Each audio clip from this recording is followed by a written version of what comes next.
Hello out there, cyber friends. This is Mitty Man again, coming at you from Walker's Music with yet another word for today. Mind you that it's a Saturday, and I normally don't do them on the weekend, but this time I thought maybe perhaps it would probably be best to go and do one anyway. Today I had to go and play funeral.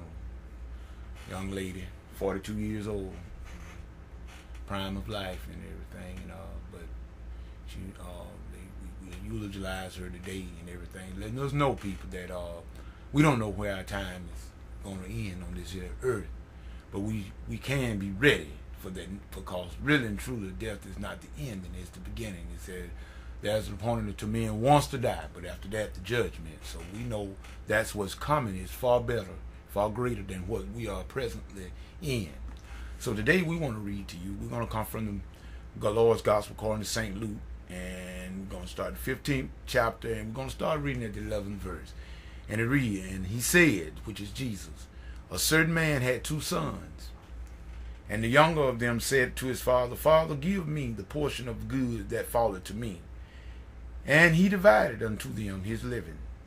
And not many days after, the younger son gathered all together, and took his journey into a far country, and there wasted his substance with riotous living. And when he had spent all, there arose a mighty famine in that land, and he began to be in want. And he went and joined himself to a citizen of that country, and he sent him into his field to feed swine.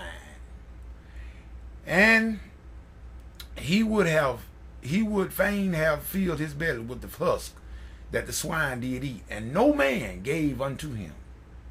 And when he came to himself, he said, how many hired servants of my father's have bread enough and then to spare, and I perish here with hunger?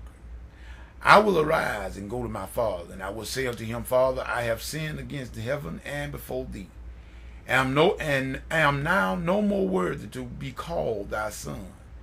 Make me as one of the hired servants. And he arose and he came to his father.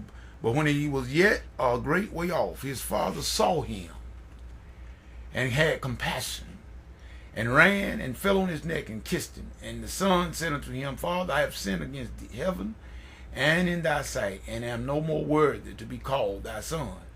But the father said to his servant, bring forth the best robe and put it on him. Put a ring on his hand and shoes on his feet. And bring hither the fatted calf and kill it, and let us eat and be merry. For my son was dead and is alive again. He was lost and is found.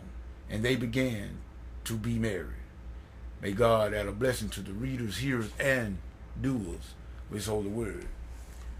And this story is by far no stranger to no one.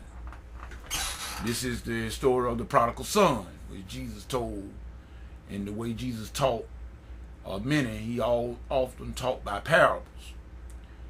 And it was speaking of two sons, and made a contrast. And he wanted the younger one, he wanted to get what was his. Really and truly though, if you think about it, neither the son, nothing belonged to them, it was the father's. But the father granted his wish, gave him the portion that befell to him. And so he went out, as you know the story, like I said, I'm not trying to retell the story, and he wasted his money on riotous living, women and wine. That'll always get you in trouble. So then when a famine came in the land, famine came, and when a famine comes, there's a lack of everything. No food, very sparse food, if any. Then it said that when the famine came, nobody gave him nothing. And that's typical. The people that you splurge on, the folk that people gather around you and they hustle up to you when you got a plan and you setting up the table. All of us unparted, we know about setting up a table. And we set the table up, you got many friends. Everybody, oh, that's my friend, that's my buddy. Because you setting up the table. But when it's your time, when you get in want, nobody give you nothing. 9 times out of 10, nobody give you nothing. They don't have anything to give. They just want you to do anything. So, but as we see here, as time ain't gonna permit me to go into all the final details of it, but as Jesus was telling them, said, now, then this guy, this young man, found himself feeding swine, which was an insult to the Jews. You got to do some research about the swine. But yet and still, he was out there not only feeding swine, but would have gladly eaten what the swine was eating. But then he came to his senses. How many times do it take? What do it take for us to come to our senses about our Heavenly Father? But he did come to his senses. He said, here I am out here about to die of hunger, eating what hogs eat. And then even the servants at my father, they got plenty, then something to spare. And here I am out here about to die. He said, I think I'm going to rise. I'm going to go back home. Sometimes we let pride get in the way of us doing what is right. We left home. We didn't want to obey the rules. But when we got out there, we found out that it wasn't like we thought. That's a hard world out there, people. And only you got to be wise. Jesus once said that the people of the world are more wiser than the people of the household of faith. He even said that himself. But at any rate, the Father gladly received him back. When he came back, he saw him a way off. That's the way God do us. He see us way off. He already know what's best for us, but God gave us free will. He cannot make us, he will not make us do anything. He know the best for us, but he cannot choose for us. He gave us free will. So when he saw him coming forth, he went out and met him and kissed him and was so glad. Told his servant, bring the robe and bring a ring and put it on his finger and bring more like a signet ring. That's royalty. And shoes. See, a slave didn't wear shoes. That was the signature of a slave if you were barefooted. You didn't wear shoes. So he told him, put some sandals on my son's feet. He's not a slave. The same thing with us, child of God. You're not a slave. You're not a slave to Satan anymore. You went out in that far country fooling around with Satan and became a slave. But you never were a slave. No child of God is a slave. We are royalty. Priests, kings and priests. So we must always remember and when we stray off from God, you can only get heartache and pain. But you can always, Father, his arms are always outstretched. That you can always come back home. People, you always should remember that.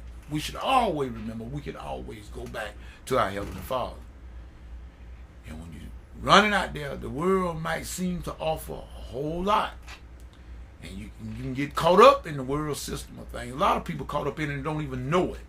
They caught up in the government. They looking for the government. The government don't have no answers. The only answer you're going to find is in Jesus.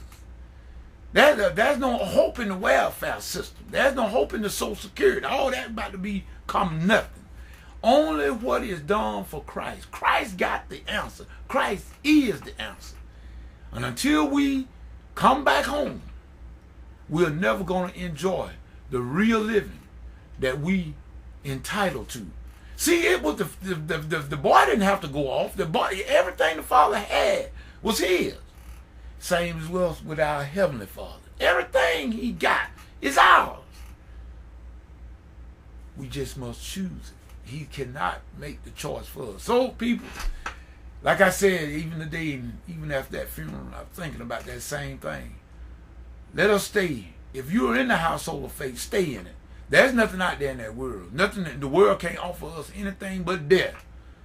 But our Heavenly Father got everything. And one day, soon and very soon, we're going to see the King.